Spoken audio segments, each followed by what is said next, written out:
Seandainya ya kekhawatiran kita bahwa orang-orang Tionghoa akan menjajah Indonesia, kekhawatiran itu tidak berdasar, teman-teman. Bayangin, seandainya mereka ingin menjajah kita, mungkin ya sudah dilakukannya oleh orang-orang Tionghoa, orang-orang Cina sejak ribuan tahun yang lalu. Kenapa? Cina ini kan negara besar ya, sejarahnya sangat besar, dinastinya besar, ya penduduknya luar biasa banyak ya, sampai hari ini menjadi penduduk terbanyak pertama di dunia gitu. Jadi kalau mereka ekspansif, kalau mereka itu penjajah, sejak dulu mereka sudah akan lakukan gitu. Bayangin ya, hubungan dagang kita sudah dilakukan sejak abad kelima dengan Tarumanegara gitu. Jadi hubungan dagang itu kan jelas ya menandakan bahwa ada komunikasi, ada kontak dengan orang-orang di Nusantara saat itu. Sekarang pertanyaannya gini, kenapa orang Cina bisa ada di seluruh dunia?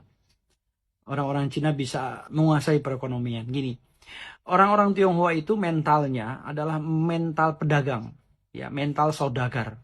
Mereka menjelajahi bumi untuk berdagang gitu. Banyak laki-laki Tionghoa di zaman dulu gitu, mereka meninggalkan Tiongkok, terutama dari Cina Selatan. Jadi gini, saat pergantian dinasti itu selalu terjadi pembantaian atau pembunuhan. Maka banyak orang-orang Tiongkok yang eksodus ke daerah-daerah di mana mereka kemudian akhirnya nantinya menetap gitu ya. Dan tidak sedikit juga yang meninggalkan anak dan istrinya gitu. Yang menarik memang orang-orang Tionghoa ini kemudian membawa serta kebudayaannya dan mereka kawin ya dengan penduduk yang ada di tempat itu atau penduduk-penduduk pribumi.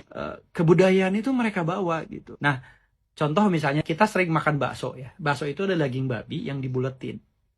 Ya, bakwan daging babi yang digoreng, bakpao daging babi yang dibuntal, yang karena pau itu buntalan atau bungkusan yang dibungkus.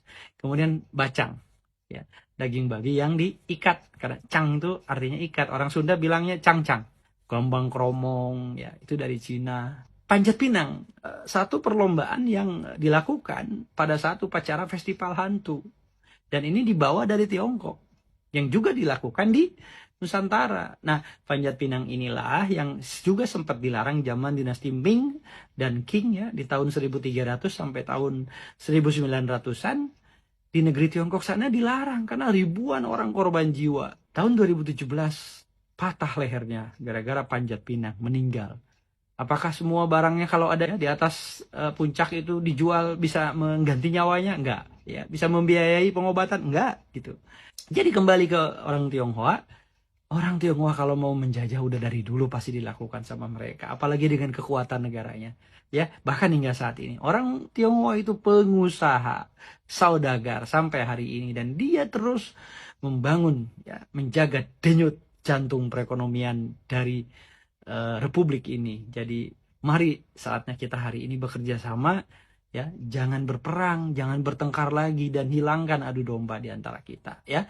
Kenapa? Karena orang Tionghoa ikut mendirikan Indonesia. Orang Tionghoa ikut membangun Indonesia. Dalam Sumpah Pemuda ya, orang Tionghoa 4 orang jadi peserta. Rumahnya bahkan kos-kosan ya, tempat dilaksanakannya Kongres Pemuda itu juga punya orang Tionghoa. Nanti Kongres Pemuda saya akan bahas di postingan berikutnya.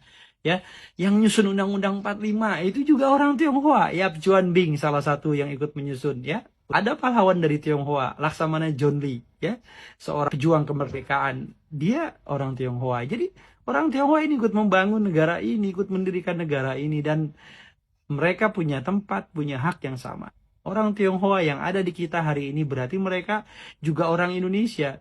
Nah, orang Tionghoa yang ada di Tiongkok sana, ya mereka orang Tionghoa di sana, orang Tiongkok, bukan orang kita. Ingat, jaga persatuan dan kesatuan, kembalikan kepada sumpah kita dahulu. Ya, kita anak-anak mudanya pernah bersumpah untuk bersatu di atas berbagai perbedaan. Jika kita ingin Indonesia ini tetap ada di masa depan, maka jaga sumpah persatuan di atas segala perbedaan itu. Karena kalau tidak, kita akan tercerai-berai. Pelajari sejarah terus-menerus agar kita memiliki ikatan terhadap bangsa dan negara kita. Ikatan masa lalu ini penting.